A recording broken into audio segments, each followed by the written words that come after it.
Bienvenidos. Qué gusto que estés aquí. Esperamos que este mensaje sea de bendición a tu vida y a tu familia. Jesucristo sigue hablando y te sigue amando. Comparte este mensaje con otros. Bienvenido. Lucas 7:28. ¿Estamos ahí, hermanos? Dice la palabra de Dios así.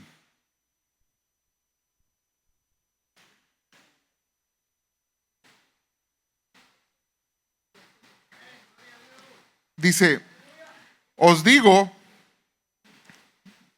Lucas 7:28, os digo que entre los nacidos de mujeres no hay mayor profeta que Juan el Bautista, pero el más pequeño en el reino de Dios es mayor que él. Oramos. Padre, gracias por un domingo más en tu casa. Gracias por el honor que nos permites de adorarte, reconocerte y también de escuchar tu palabra. Permítenos sentarnos a la mesa y partir el pan junto a ti y ser alimentados por tu palabra, por el maná que llena nuestros corazones y nuestras almas. Permítenos ser buena tierra para esta semilla y que podamos producir fruto para tu gloria y que podamos producir fruto para que tú, Señor, seas exaltado en Austin, en Texas y donde sea que tu evangelio sea predicado. En el nombre de Jesús de Nazaret, amén y amén. Va a buscar hombres con hombre y mujer con mujer. Busca a un hermano y le va a decir así: hermano, qué bien se ve hoy, pero no mejor que yo. Tiene que decirle así: qué bien se ve hoy, pero no mejor que yo. Tiene que echarse poquitas flores usted también.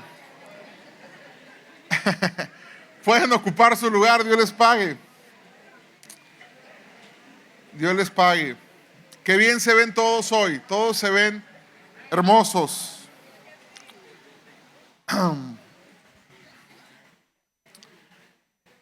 Saben, el Señor desde hace algunos meses para acá me ha estado llevando por la vida de este personaje bíblico llamado Juan el Bautista. Y creo que todos lo ubicamos, la mayoría quizás lo ubicamos. Pero el Señor ha estado llevándome a estudiar su vida y el Señor ha estado mostrándome elementos de la vida de Juan el Bautista que no solamente eran elementos exclusivos para Juan, sino que son elementos que Dios pensó para su iglesia.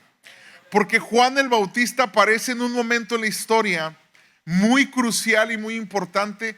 Antes del nacimiento de la iglesia, Juan el Bautista es escogido por Dios para ser una voz profética que iba a jugar un papel histórico muy importante. Y hoy quiero que juntos podamos explorar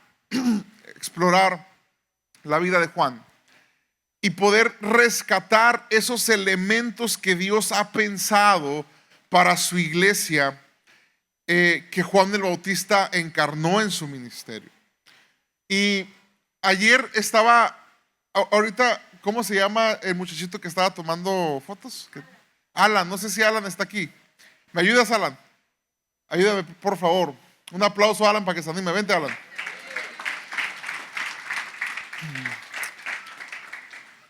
Ayúdame, si quieres, siéntate aquí enfrente y ahorita te voy a pedir ayuda. Es bien interesante que el versículo bíblico que acabamos de leer es nuestro Salvador Jesús hablando de Juan el Bautista. Y me llama la atención que hace una declaración que al principio alguien podría pensar no había necesidad de decir algo así. Pero Jesús, cada cosa que dijo y cada cosa que hizo tenía un propósito específico. Y Jesús está diciendo que de todos los profetas que encontramos en la Biblia, de todos los profetas que vemos en el Antiguo Testamento, no hay un mayor profeta que Juan. Y si nosotros analizamos la vida de los profetas, nos daremos cuenta que en muchos de estos profetas experimentaron cosas muy deslumbrantes a los ojos humanos, prodigios y señales que eran increíbles que Dios hizo a través de estos profetas. Sin embargo, cuando alguien ve la vida de Juan el Bautista de una manera quizás rápida, pudiera pensar cómo Juan el Bautista terminó siendo mayor que todos si no experimentó los mismos prodigios que otros profetas. Por ejemplo, tenemos a Moisés, que Dios utilizó para liberar al pueblo de Israel, que vinieron las plagas y se mostró el poder de Dios en Egipto. Luego vino la liberación y caminaron por el desierto. El mar se partió en dos. Fueron 40 años donde Moisés tuvo que ser paciente. Es un ministerio muy completo, muy deslumbrante, que componemos coritos en honor a los episodios del ministerio de Moisés. Echó a la mar y demás, y Moisés sigue siendo un profeta admirado y querido. Sin embargo, Jesús está diciendo: Moisés es mi siervo,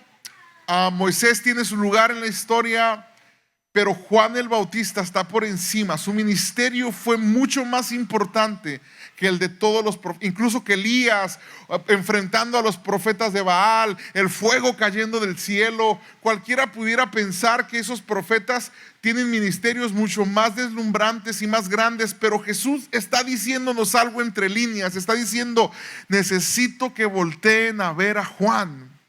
Juan el Bautista, con un perfil tranquilo, un perfil introvertido, apartado, ¿verdad? De alguna manera, alguien que parecía no figurar mucho, que duró 30 años preparándose para vivir un ministerio de unos cuantos días, y sin embargo con eso fue suficiente para que Jesús dijera: Él es el más grande. No se partió el mar, no cayó fuego del cielo, que esos milagros son hermosos. Y también los milagros del Nuevo Testamento son hermosísimos, la liberación, la sanidad. Sin embargo, curiosamente, Juan el Bautista nunca oró por un endemoniado, ni nunca oró por un enfermo. Él tenía un llamado específico a vivir y encarnar la misión de Dios. Y no estoy demeritando lo demás. Hay que creerle al Señor, hay que creer en su poder, hay que seguir orando por enfermos, orando por gente afligida. Sin embargo, hay algo en la vida de Juan que quiero que analicemos. Y aquí, ¿me ayudas? ¿Cómo te llamas? Alan. Imagínense por un momento, ponte aquí, que de repente alguien, vamos a usar nuestra imaginación, alguien junta a los grandes grupos bíblicos para tomarles una fotografía. Sabemos que todos ellos vivieron en diferentes épocas, pero imagínense conmigo que hay un fotógrafo que quiere retratar a los grandes grupos bíblicos y llama a los grandes reyes y los junta y los pone ahí, y el fotógrafo, bueno, aquí hay una cámara, ¿verdad? No sé si es en vivo, ¿verdad? Paz de Cristo a todos. Y el fotógrafo se coloca ahí y pone a los grandes reyes. Tenemos a Salomón, a David, a Josías, reyes que sirvieron al Señor con todo su corazón, y hay una fotografía. Luego le hablan a los jueces, a los grandes jueces de la Biblia, y aparecen ahí y se juntan y le toman la fotografía a los más grandes. Y luego llega el tiempo de los profetas, ¿verdad? Y se juntan ahí Moisés, Elías, Eliseo, Samuel, profetas con ministerios muy, muy longevos, muy impactantes. Pero cuando van a tomar la fotografía, de repente Jesús entra en escena y dice: ¡Hey, espérense! Falta mi profeta favorito, ¿verdad? Y le dice: Juanito, ay, tú eres Juanito, ¿eh? Saluda. Y llega Juan así como él, tranquilo, sonriente, sin hacer tanto ruido. Y Jesús no solo lo mete a la fotografía, sino que lo pone en el centro. Y imagínense conmigo, los que están ahí, los demás profetas, ¿verdad? Voltean a verlo, Moisés, y dice: ¿y este quién es, verdad? ¿Por qué él está en el centro de la fotografía? ¿Verdad? Entonces Juan, haz como que estás hablando conmigo.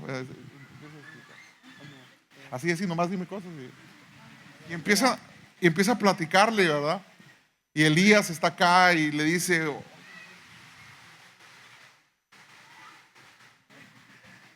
¿qué hiciste? para aparecer en el cuadro de honor en el centro. ¿Qué te coloca ahí, verdad? Entonces Juan el Bautista cuenta su historia. Y hoy quiero, gracias por tu apoyo. Hoy quiero que podamos analizar los milagros del ministerio de Juan el Bautista. Vamos al primer milagro. Juan, Evangelio según San Juan, capítulo 1, versículo 29. Juan 1, 29. Este es el primer milagro de Juan. ¿Ok? Pero antes de leerlo, quisiera decir algo que va a sonar un tanto fuerte o exagerado para algunos. Pero lo que vamos a leer a continuación, ese milagro tan aparentemente sencillo, tiene un peso mayor que todos los prodigios y todas las señales del Antiguo Testamento. Pareciera muy fuerte porque es algo, lo que vamos a leer ahorita suena tan sencillo a nuestro oído, pero vamos a desglosarlo juntos esta tarde. Pero esto que vamos a ver de Juan es mayor que todo lo que ocurrió en el Antiguo Testamento. Y ahorita vamos a explicar por qué. Estamos en Primera de Juan. No, perdón, Juan 1:29. Es Evangelio, no es la carta de Juan, ¿ok? Juan 1:29. Dice: el siguiente día vio Juan ¿a quién? ¿A quién vio, iglesia? Ojo aquí, iglesia. Aquí se empieza a desglosar la grandeza. Juan vio a Jesús. Aquí Juan está experimentando el propósito y la razón por el cual toda la raza humana fue creado y el mundo que habitamos. Todos nacimos, digan fuerte conmigo, ver a Jesús. Ahí comienza toda la belleza de este mundo. Todo lo glorioso, todo lo bueno, todo lo hermoso, todo lo poderoso comienza con ver a Jesús. Y Juan el Bautista ve a Jesús, pero no solamente lo ve. Dice, el siguiente día Juan vio a Jesús que venía a él. Esto es bien importante, porque el Evangelio, la buena noticia de salvación, siempre nos recuerda que es Jesús el que vino por nosotros. A ver, yo entiendo que Dios nos dio un libre albedrío y nosotros decidimos en nuestra libre voluntad asistir acá, decidimos acompañar a alguien a la célula, decidimos ir a una campaña, ir a un encuentro. Y yo entiendo, ¿verdad?, que hay una libre voluntad que coopera con la gracia, pero cuando el hombre comienza a buscar a Dios, ya sea por necesidad, por enfermedad, por curiosidad, el hombre siempre se da cuenta que cuando comienza su búsqueda de Dios, se da cuenta que Dios ya lo estaba buscando a él. Porque Dios siempre da el primer paso. Él es el conquistador, nosotros los conquistados, ¿verdad? Él es el buscador y nosotros los encontrados. El Evangelio es, Él vino por nosotros, nosotros no podíamos llegar. Y ese es el Evangelio, es la buena noticia. Ver a Jesús y luego comprender que es Él el que viene. Y luego dice, y dijo, aquí viene el milagro. Aquí viene la razón por la que Juan el Bautista, Jesús dijo, volteen a ver su vida porque no se ha levantado un profeta más grande que él. Juan el Bautista estaba con sus discípulos, con sus amigos. Y cuando vio a Jesús que venía a él, Juan el Bautista se los presenta. Y les dice a sus amigos, antes de leer esto que usted ya lo tiene en su Biblia, la humanidad ha tenido un grave problema desde la caída en el huerto del Edén. un problema que no tiene solución por los méritos humanos ni por la justicia humana. No existe un ser humano ni tan inteligente, ni tan fuerte, ni tan capaz, ni tan sagaz para vencer este grave problema. Diga fuerte conmigo, iglesia: pecado. Nadie puede. No importa históricamente qué ser humano tan brillante haya existido, es el problema que el ser humano no puede resolver por su propia fuerza y voluntad. Ha sido el veneno desde el Edén hasta la fecha.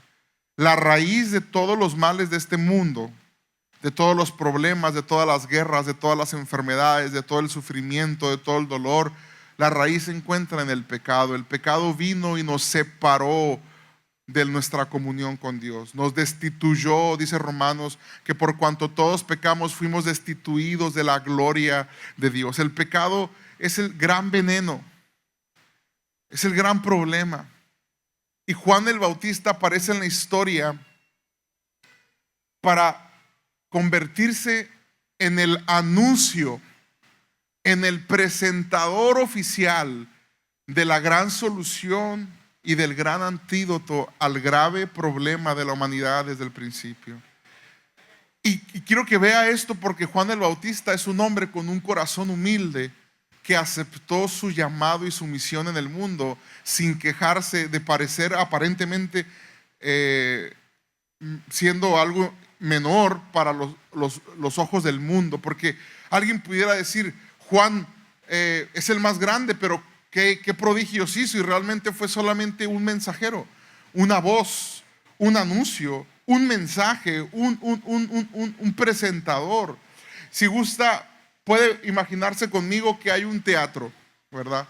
En el teatro hay un telón, está el público esperando, y va a haber una gran obra esa noche. El mundo entero está atento a la gran obra que va a haber esa noche.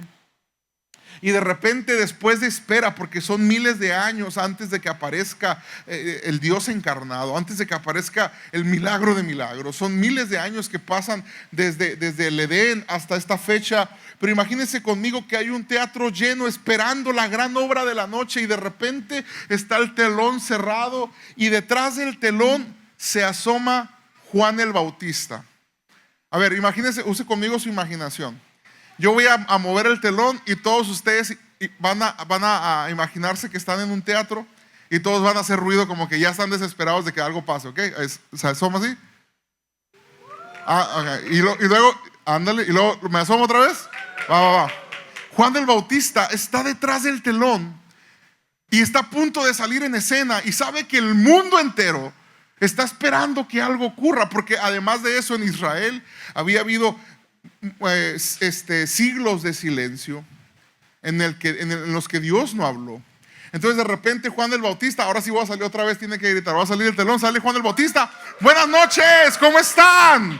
Y la gente está, ya queremos que algo pase, y la gente se emociona con Juan. Dice la Biblia que venían multitudes a ser bautizadas por él, porque la gente miró en Juan el Bautista como que el momento en donde Dios vuelve a hablar y aparecer a través de un profeta. Y Juan llega: buenas noches, y la gente se emociona, pero Juan no se cree la gran obra de la noche. Juan no dice: ellos están aquí por mí. Juan no dice: yo soy el centro de esto. Juan sabe que él solo es un presentador. Él está ahí para correr el telón y presentar la gran obra, ¿verdad? Y esto es tan importante, iglesia, esto es tan trascendente y tan hermoso, porque a veces todos nosotros tenemos distintos dones y ministerios. Habrá quienes tengan ministerios más deslumbrantes que otros, pero el llamado de Juan el Bautista es para toda la iglesia. Juan el Bautista aparece en escena y él dice, cuando la gente viene a verlo a él y a ser bautizados, él dice: hey, no se emocionen, porque esto no se trata de mí. Y dice: detrás de mí viene alguien que es mayor. La gran obra está a punto de comenzar, y el público está. Juan pudo autoproclamarse un Mesías porque la gente lo seguía, pero él comprendió su papel. Yo no nací para que todo gire alrededor de mí, nací para hacer esto. Y Juan el Bautista corre el telón y dice: con ustedes, el Cordero de Dios que quita el pecado del mundo. El único que puede perdonar los pecados. El único que puede transformar la historia del hombre para siempre. El único que va a partir los libros de texto en dos. Juan dice, no soy yo, es Él. Y esa revelación de Juan y esa convicción en su corazón fue lo que Jesús vio en él, y terminó Jesús honrando su ministerio diciendo: Juan es mayor que Moisés, que Elías, que Samuel, que Isaías, por una sola razón. Juan el Bautista es el que me introduce y me presenta al mundo por primera vez.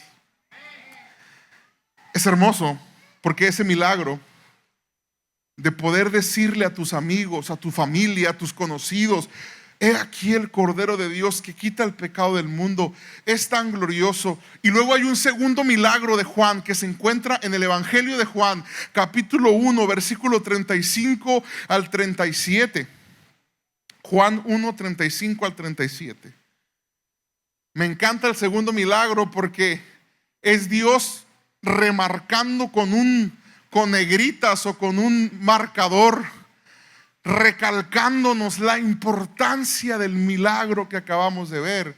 Dice la palabra: el siguiente día, ¿qué dice, iglesia? Otra vez. Estas dos palabras que son muy sencillas. Aquí están las pantallas, mira. El siguiente día, otra vez. ¿Sabes qué es tan interesante? Que Juan el Bautista un día anterior le presentó a Jesús a sus amigos, y al siguiente día el segundo milagro es igualito al primero. Y quizás uno puede pensar: oye, Juan, ayer ya hiciste esto, brother, ya le predicaste, ya le mostraste a alguien quién es Jesús. Pero fíjate cómo Dios es enfático y dice: el siguiente día, ¿o qué dice? Cuando yo hago este movimiento, ayúdeme a decir otra vez. A ver. Este milagro, iglesia, todos los milagros son hermosos, pero no siempre vamos a tener a un enfermo por quien orar. No siempre vamos a tener una necesidad económica por la cual clamar, que son milagros bonitos de Dios. Pero quiero que sepa una cosa: el milagro de presentar a Jesús es el único milagro que es digno de ser repetido una y otra vez. Porque el mar se partió en dos una vez, luego el Jordán se partió por necesidad otra vez, pero ya no más. El fuego cayó del cielo, ¿cuántas veces? Una vez. O sea, literalmente, yo sé que en el Pentecostés, en el Espíritu, pero el fuego literalmente del cielo cayó una vez. El hacha que flota por Eliseo pasó una vez. Esos prodigios son exclusivos de una vez. Pero Dios nos está diciendo: hay un milagro que yo necesito que mi iglesia repita. Yo sé que en el pasado hemos ganado almas, pero Dios nos está llamando a que volvamos y prediquemos y anunciemos. Y fíjate lo que dice la palabra: el siguiente día, otra vez estaba Juan y dos de sus discípulos, o sea, sus amigos, sus discípulos. Y mirando a Jesús, dice el versículo 36, me encanta esa parte también. Mirando a Jesús, que andaba ¿dónde, iglesia? ¿Dónde es por ahí? Donde sea. Por allí no es exclusivo no es un lugar cerrado, no es solamente allá en la esquina o en el sur o en el norte. Dice: y mirando a Jesús que andaba por allí. Y a mí me encanta esta expresión porque quiero que podamos recordar algo, iglesia. A Jesús le encanta andar por allí. ¿Dónde es por allí? Donde sea.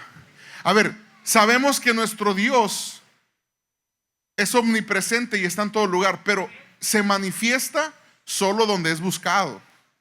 Por eso se manifiesta aquí entre nosotros. Por eso su gloria se mueve entre nosotros. Donde es buscado, Dios se manifiesta, pero no significa que Dios no esté por allí. Donde no es buscado, también está Jesús, pero no se manifiesta. En otras palabras, Jesús anda por allí con lo mejor y lo peor de nuestras sociedades. Jesús anda por allí con lo peor de la sociedad que usted se puede imaginar. Anda por allí con los criminales. A ver, alguien va a decir, ¿cómo que anda? Sí, no se manifiesta, pero Jesús está allí también. Jesús anda por allí con los que le van a las chivas, lo peor de la sociedad. No, no se crean, no. Jesús anda por allí, perdón, yo soy americanista, ¿eh? Tienen que amarme a una, no sé. Perdóneme. Dice la Biblia que hay que amar a sus enemigos, así que, es verdad. No hubiera dicho eso porque ya no me va a poner atención al sermón, ¿verdad? Pero Jesús anda por allí con americanistas, con chivistas. Jesús anda por allí con millonarios y con gente que vive en la miseria. Jesús anda por allí con los políticos, aunque a veces no nos agraden tanto, pero Jesús anda por allí con políticos, con empresarios, con constructores. Jesús anda por allí con grupos sociales extraños como los otakus. Ubica los otakus, ¿verdad? Jesús anda por allí con los alucines, con los otakus. Jesús anda por allí con tu familia, tu tío ese que quizás es, no sé, borracho, o tu tío que el bromista de la casa. Jesús anda por allí con lo mejor y con lo peor. ¿Sabes cuál es el problema, iglesia?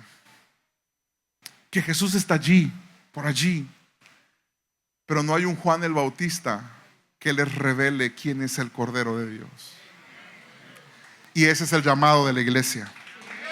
Ser un Juan, una voz profética que le dice a los suyos, oigan, y corres el telón otra vez y dices, aquí está el Cordero de Dios. Y alguien puede decir, hermano Leonel, es que yo hace 15 años prediqué y me gané. Sí, está bien, yo celebro tu historia. Pero no estamos hablando de lo que hicimos ayer. Este es el milagro que se tiene que repetir hasta que Él regrese. Ese es nuestro llamado. No puedo solo decir, es que hace un año me gané un alma, hace 2 años le eché ganas. El Señor nos está invitando a que volvamos como Juan el Bautista a experimentar este milagro una y otra vez, porque el Cordero es digno de ser anunciado. El Cordero es digno de ser predicado.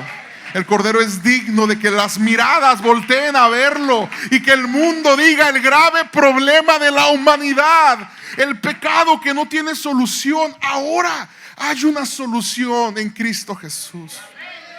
No tiene por qué el hombre con su propia fuerza tratar de alcanzar la inmortalidad y la divinidad diciendo voy a hacerme un monje tibetano y apartarme del mundo, cuando realmente, o sea, de la sociedad, cuando realmente Jesús vino por nosotros y solo nos dijo, sígueme, camina conmigo, vive para mí, que yo ya he solucionado ese problema. Jesús vino como el Cordero y Juan el Bautista comprende su papel. Y presentar al Cordero de Dios, anunciar a Cristo Jesús al mundo, termina convirtiéndose, iglesia, en el milagro más bello y glorioso, porque sin demeritar todos los prodigios del Antiguo Testamento, Juan el Bautista se prepara 30 años solamente para correr el telón del teatro y para decirle, Él es. No se acerca de mí. Viene detrás de mí, dijo alguien, de que no soy digno de desatar la correa de su calzado. Dice, yo los bautizo con agua, pero Él los va a bautizar con Espíritu Santo y fuego. Juan el Bautista comprende cuál es su papel profético en la historia y al final lo abraza con honor y lo abraza con alegría. Y la historia termina partiéndose en dos. Hasta los ateos y agnósticos tienen que citar la historia y mencionar a Cristo, aunque no quieran aceptarlo. No dice la historia antes de Alejandro Magno y después de Alejandro Magno. No dice la historia antes de Platón o después de Platón. La iglesia dice antes de y después de. El único que parte la historia. Y Juan el Bautista sabe que al final el que merece ser honrado y exaltado es Cristo, no él. Y Juan presenta a Jesús y se va del teatro. Conocemos lo que pasa con su ministerio. Termina siendo decapitado y teniendo su crisis de fe también, como cualquier ser humano atravesamos. Sin embargo, Jesús decidió honrarlo en la Escritura diciendo, iglesia, volteen a ver el ministerio de Juan el Bautista, porque la grandeza en este mundo no es apuntar a ti, sino apuntar al Cordero. La verdadera grandeza se encuentra en ser vidas, familias, que podamos presentarles a Jesús a nuestras comunidades, que podamos anunciarle al mundo entero en dónde está la verdadera solución al grave problema de este mundo que es el pecado. Porque familia, estamos de acuerdo, el pecado termina destruyendo todo a su paso. El pecado, el ego, el orgullo, la lujuria, todo el pecado termina destruyendo familias, matrimonios, creando enemistades entre hijos y padres, creando enfermedades. El pecado es terrible y es el problema de la humanidad. Pero si hay una solución contundente, que la hay, sabemos quién es, entonces nosotros tenemos la tarea de Juan el Bautista: convertirnos en presentadores oficiales del Cordero de Dios, ser mensajeros del Cordero. Y cuando Juan el Bautista le presenta a sus amigos y a sus discípulos a Jesús, los discípulos de Juan terminaron yéndose con Jesús. Y Juan se queda solo al final. Y es bien interesante porque si hubiera alguien, una persona que fuera cizañosa y se acercara a Juan y le dijera: oye, ¿dónde está toda tu gente? Tú eras el hombre más popular de Israel, las multitudes te seguían y ahora te quedaste aquí. Y Juan el Bautista les diría: es que yo nací para que toda la gente que me rodee termine siguiendo a Jesús. Y esa actitud y esa humildad de Juan el Bautista es tan especial porque nos habla del llamado que tenemos como iglesia para que todo lo que nos rodee termine siguiendo a Cristo. A ver, todos digan amén los padres de familia. Digan amén todos los hijos. Todos somos hijos, a muchos aquí son padres. Y es un honor y es un regalo. Ahorita presentaban a una hermosa bebé. Pero cada uno de nosotros nació para que la gente que nos rodee y la gente que Dios nos presta, nuestra tarea es conducirlos a Cristo y que ellos terminen siguiéndolo a Él. Tus hijos existen para que tú seas quien los conduzca a Cristo, y tus hijos no construyan su vida alrededor de ti, sino que construyan su vida alrededor de Cristo, ¿verdad? Para que tus amigos terminen siguiendo a Jesús. Juan el Bautista comprende esto, se queda él sin gente, pero la gente que se fue no se fue a perderse, se fue a seguir a Jesús. Y hay una declaración que está en el libro de Juan, capítulo 3, versículo 30, que me gusta mucho. Juan 3:30, en donde se ve el corazón del ministerio de Juan. Dice la palabra, Juan capítulo 3, versículo 30: es necesario que Él, ¿qué, iglesia? Pero que yo mengüe. Yo cuando recién me bauticé, me convertí al Señor, ese versículo al principio lo leía muy, pues, literal a mi limitada humanidad. Yo decía: Jesús no puede crecer más porque es infinito. Pero esto significa, el mundo, iglesia, las familias en Austin, en Texas, en México, en Estados Unidos, no saben, número uno, que Jesús está allí. Muchos no saben. Nuestro trabajo es mostrarles al Cordero de Dios, mostrarles quién es Jesús. Y la gente, cuando abre los ojos, eso los pasa a todos. Cuando venimos a Cristo, nos viene el entendimiento de que Jesús siempre estuvo allí, aunque nosotros no lo sabíamos. Jesús estuvo allí interviniendo, rescatándonos, conduciéndonos a la salvación.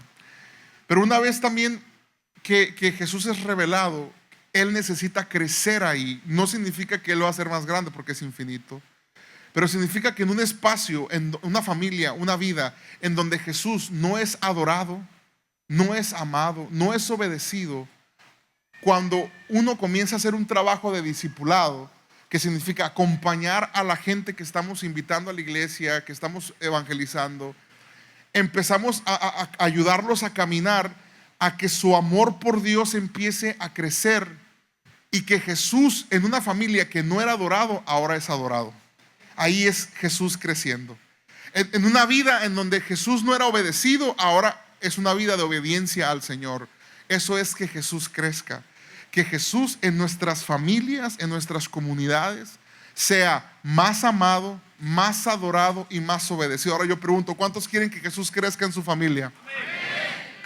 Queremos eso, pero la clave para que Jesús crezca es que yo debo menguar.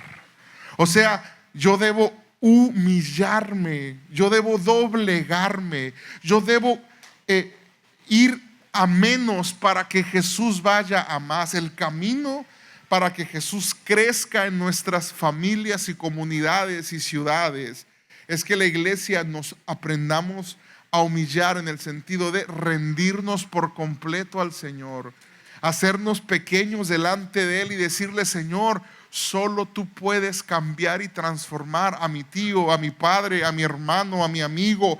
Yo no soy tan elocuente, yo no soy tan capaz para transformarlo, pero si me humillo, si reconozco y me hago menos, entonces tú te harás más en la vida de aquellos que amamos, ¿verdad? Juan el Bautista lo comprende muy bien. Y al final son estos dos milagros. Son estos dos milagros los que definieron el ministerio de Juan el Bautista de una manera contundente. Y Jesús dijo: de todos los profetas, Juanito es el mayor. ¿Qué hizo Juanito? Me presentó al mundo. Y sabes que Jesús se deleita con este milagro. A Dios le encantan todos los milagros. Él los hace, Él sana, Él libera, Él restaura. Él es el gran hacedor de milagros. Pero hay algo especial con el milagro de presentarle al mundo al Cordero. Jesús encuentra un deleite muy especial en eso, porque quiero que sepas que en la historia de la humanidad, este ha sido el milagro por el que estamos aquí realmente.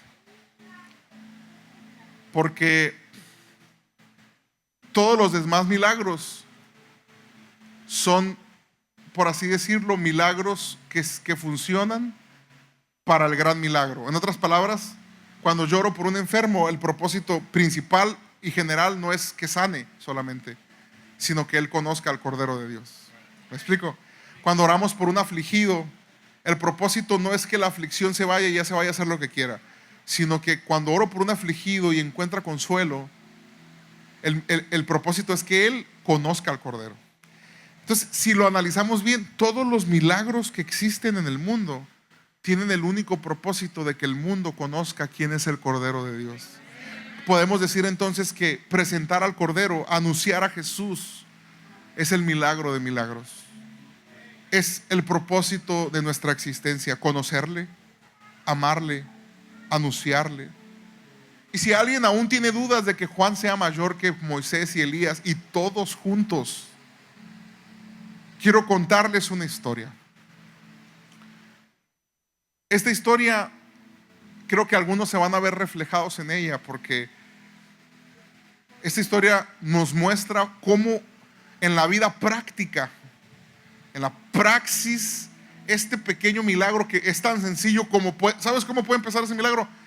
Oye, amigo, vamos el domingo a la iglesia. ¿Sabes cómo empieza ese milagro? Oye, te veo que traes problemas, ¿quieres platicar? Así empieza el milagro. Oye, escuché que hay un enfermo en tu familia, déjanos orar por eso. Oye, tengo una célula a la que asisto entre semana, vamos, acompáñame un ratito. Así empieza este gran milagro de presentar a Jesús.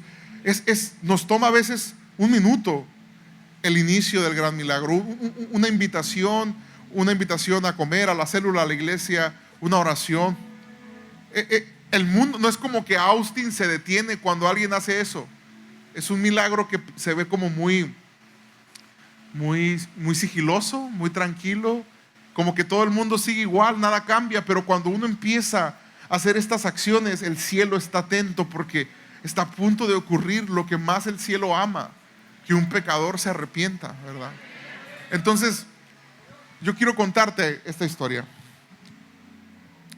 Hace unos años, tengo un amigo que me invitó a Mexicali, ¿verdad? Y me dijo, oye, ¿me acompañas a Mexicali? Porque ocupaba que lo acompañara a un asunto. Y fui con él. Y recuerdo muy bien que fuimos a Mexicali y después de los mandados que hicimos, me invita a comer. Me dice, vamos a comer y vamos a comer. Y ya que nos íbamos a regresar a nuestra ciudad, San Luis, él me dice, oye, tendrás una media hora de tu tiempo, quiero visitar mi barrio donde yo crecí. Y yo le dije, está bien, vamos. Y lo acompaño a su barrio en donde él creció. Y recuerdo bien que cuando llega a su barrio, pregunta por amigos de él con los que él creció en la adolescencia. Y salía una señora y le decía, ¿quién eres tú? Y él decía, hey, soy Titi, ¿no? Así le decían de cariño. Soy Titi. Y luego las personas decían, Titi, tenía un montón de años que no te miraba. Qué bueno verte, mijo, ¿cómo estás? Bien, señora, vengo a buscar al pelón. Eran amigos de él del barrio. Vengo a buscar al pelón. Mijo, el pelón falleció hace unos años por sobredosis de droga. Y recuerdo ver a mi amigo bien triste, como no sabía esa situación. Y luego iba con a otra casa. Oye, ando buscando a fulanito. Mi hijo está en la cárcel. Era su barrio, la gente con la que él creció en un barrio así peligroso. Y sus amigos, había niños jugando, adolescentes jugando ahí, y eran hijos de sus amigos, ¿verdad? Que ya estaban muertos o en la cárcel, o algunos estaban vagando en las calles porque habían quedado mal por la droga. Y yo recuerdo que cuando él sube al auto, él trae su rostro como un poco cabizbajo, porque pues es difícil escuchar ese tipo de cosas, ¿no? Pero al mismo tiempo había como que era como sentir, wow, Dios, gracias, porque él pudo como verse reflejado en ellos, que ese era el destino que le esperaba, de no ser porque cuando esta persona tenía 16 años, él vivía en un barrio y un amigo de él, de su barrio, lo invitaron a una iglesia un domingo. En esa iglesia, cuando lo invitan, su amigo se convierte al Señor ese domingo. Tiene un encuentro con el Cordero de Dios. Y su amigo toma el papel de Juan el Bautista y va con Titi y le dice, Titi, el domingo me vas a acompañar a la iglesia. Y Titi le dice, ¿estás loco? Yo no voy a pisar una iglesia. Pero al final lo convence y se lo lleva a la iglesia. Y ese domingo Titi tiene un encuentro con el Cordero. Entrega su vida a Cristo y Titi comienza a hacer lo que hizo su amigo Fernando. Le empieza a predicar a sus compas. Algunos, la mayoría no aceptaron, que son los que terminaron muertos o en la cárcel. Pero le predica a su familia. Se convierte su hermano de sangre, se convierte su madre, se convierte su otro hermano. Se empiezan a convertir sus familiares. Él fue el primer cristiano de su familia. Encontró al Cordero, encontró el antídoto al gran veneno y fue después a contagiar a todos de esta gracia que puede salvar y restaurar. Y sabes, cuando me doy cuenta de que algunos de los amigos de Titi dejaron hijos y que quizás tuvieron infancias muy difíciles, yo me acuerdo, yo tengo 16 años trabajando con adolescentes y jóvenes. Y muchas veces cuando estoy viajando, escucho historias bien fuertes y bien terribles, iglesia, que vivimos en nuestro continente, en el mundo. Escucho historias de adolescentes, de niños que fueron maltratados terriblemente en su infancia, que fueron brutalmente maltratados, abusados. Historias de terror de niños que se escondían de su papá porque sabían que los iban a golpear hasta sangrar, ¿verdad?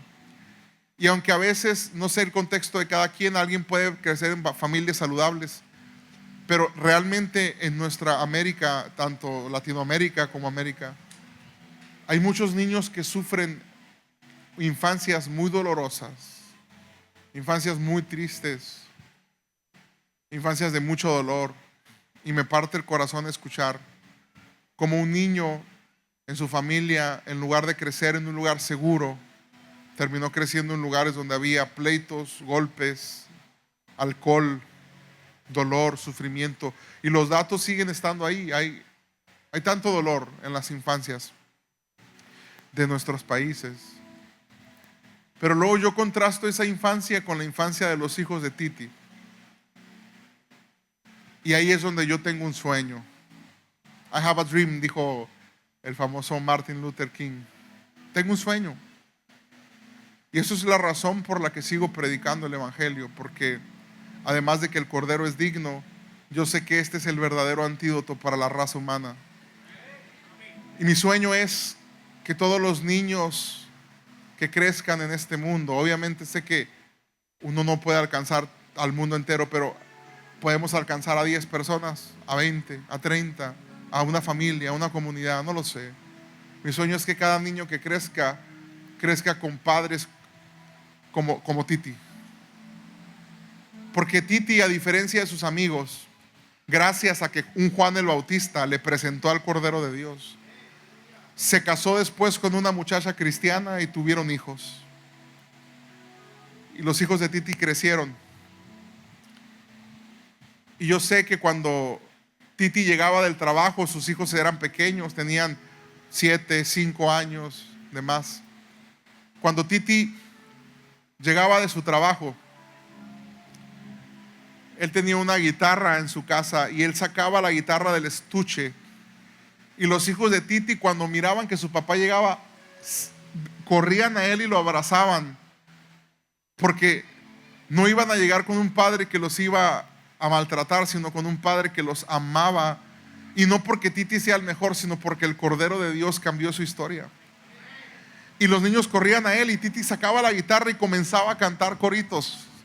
Yo tengo un amigo que me ama. Coritos, ¿no? Y los niños empezaban a brincar en la sala de Titi. Y su esposa comenzaba a grabar esas escenas. Y ver ese cuadro de los niños brincando y danzando con alabanzas y coritos. Y ver a unos padres llenos de Dios formar una familia. Es el cuadro y el sueño de Dios para el mundo. Cuando Jesús habló de la oración del Padre Nuestro, el venga a tu reino, que se haga tu voluntad aquí en la tierra como en el cielo. Yo veo esas escenas y digo, el cielo en la tierra se ve así. Como una familia que sabe adorar a Dios, y una familia que teme al Señor, y una familia que hace la voluntad de Dios. Y lo único que puede hacer que ese milagro ocurra es que alguien tome el papel profético de Juan y le diga a otra persona: he aquí el Cordero de Dios que quita el pecado del mundo. Nunca voy a olvidar, esos son los recuerdos más hermosos de mi infancia. Nunca voy a olvidar a mi papá cantar coritos en la sala de mi casa. Titi es mi papá.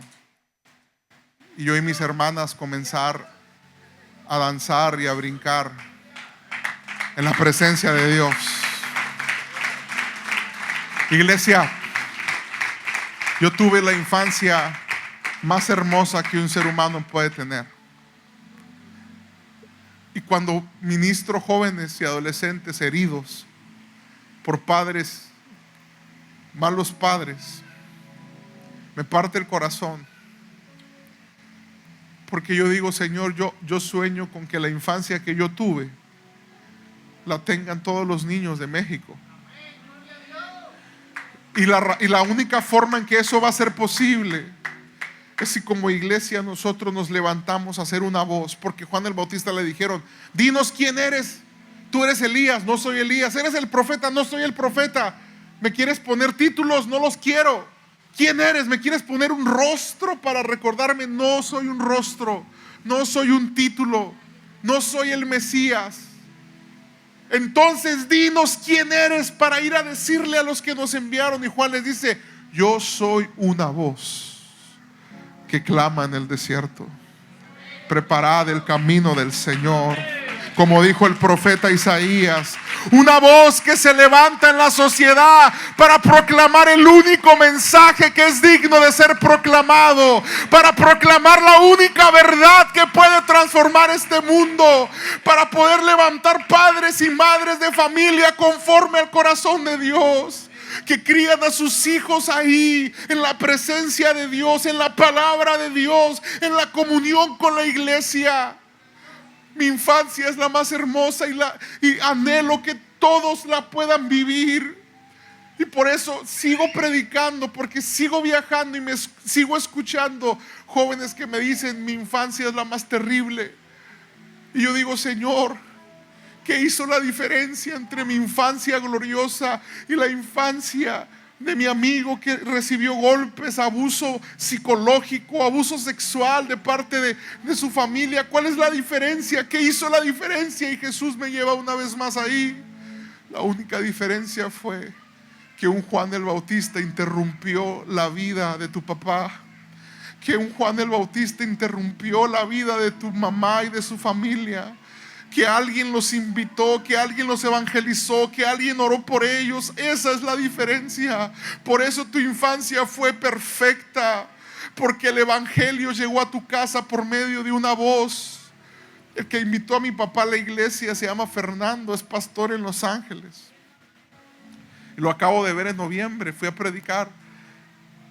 Y le digo siempre que lo veo: gracias, Fernando, porque tu invitación a la iglesia, a mi papá, cambió su historia para siempre, cambió nuestras historias. Este es el mensaje, este es el milagro que somos llamados a experimentar, iglesia, otra vez. No importa cuántas veces en el pasado lo hayamos vivido, no importa cuántas veces en el pasado hayamos compartido nuestra fe, el siguiente día dijo: otra vez. Miró que Jesús andaba por allí. Hoy estamos acá y tenemos que ir a nuestras casas al rato, a nuestros trabajos mañana, con nuestros vecinos, con nuestro quehacer. Pero no olvides que Jesús anda por allá también. Y Dios está buscando un Juanito, una Juanita, que le digan a Dios: Señor, yo abrazo esta misión con todo mi corazón. Todos tus dones y ministerios, cada uno son diferentes: intercesión, el don de la sabiduría, no sé lo que Dios te haya dado, pero al final todos los milagros y los dones funcionan y colaboran para que se cumpla el gran milagro. Que Austin pueda ver a Jesús, que Austin pueda abrazar al Cordero, que las familias de Austin puedan decir: pensamos que nuestro futuro sería terrible porque el matrimonio se cae a pedazos, los hijos están en rebeldía, todo suena mal, pero alguien vino, un Juan el Bautista, un hermano, un discípulo de Cristo, llegó a nuestras vidas y nos dijo: acompáñanos el miércoles o jueves, no sé qué día tienen célula, acompáñame, vamos a escuchar un rato la palabra. Y ahí cambió para siempre nuestra historia. Bendigo el día en que mi papá y mi mamá se encontraron con ese Juan el Bautista. Bendigo el día en que una voz que clama en el desierto interrumpió sus vidas para presentarles al Cordero. Porque eso, yo y mis hermanas hemos cosechado el fruto de ese milagro. Y ese milagro también ha hecho que, de alguna manera, yo no pueda estar a gusto sin estar repitiendo este ciclo de gracia. Yo quiero presentarle al mundo a Jesús. Y para mí es el honor más alto de mi vida. Porque sé lo que puede generar una invitación, una predicación, una oración. Puede cambiar el rumbo y la historia de generaciones completas. Y así es como nosotros estamos acá. Porque yo no necesito saber tu contexto. No sé si eres el primer cristiano en tu familia.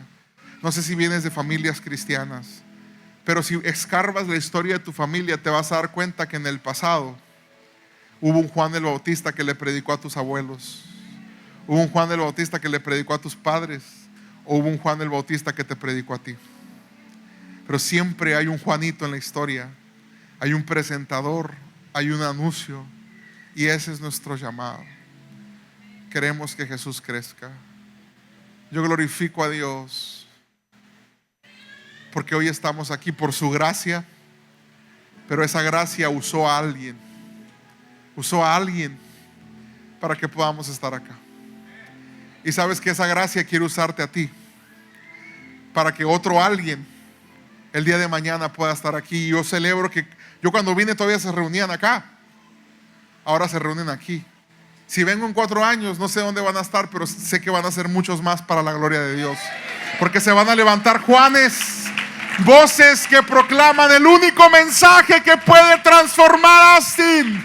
En el nombre de Jesús, ponte de pie conmigo, iglesia, por favor. ¿Qué te parece si juntos adoramos al Señor? Si vienes con tu familia, quiero invitarte a que pases al altar. Si vienes solo también, ven al altar. Acá hay un espacio para ti. Pero ven aquí con tu familia, trae a tus hijos, trae a tu matrimonio. Ven acá. Vamos juntos a adorar al Señor, al Cordero de Dios. Esperamos que este mensaje haya sido de bendición. Te esperamos la próxima semana. Jesucristo te bendiga.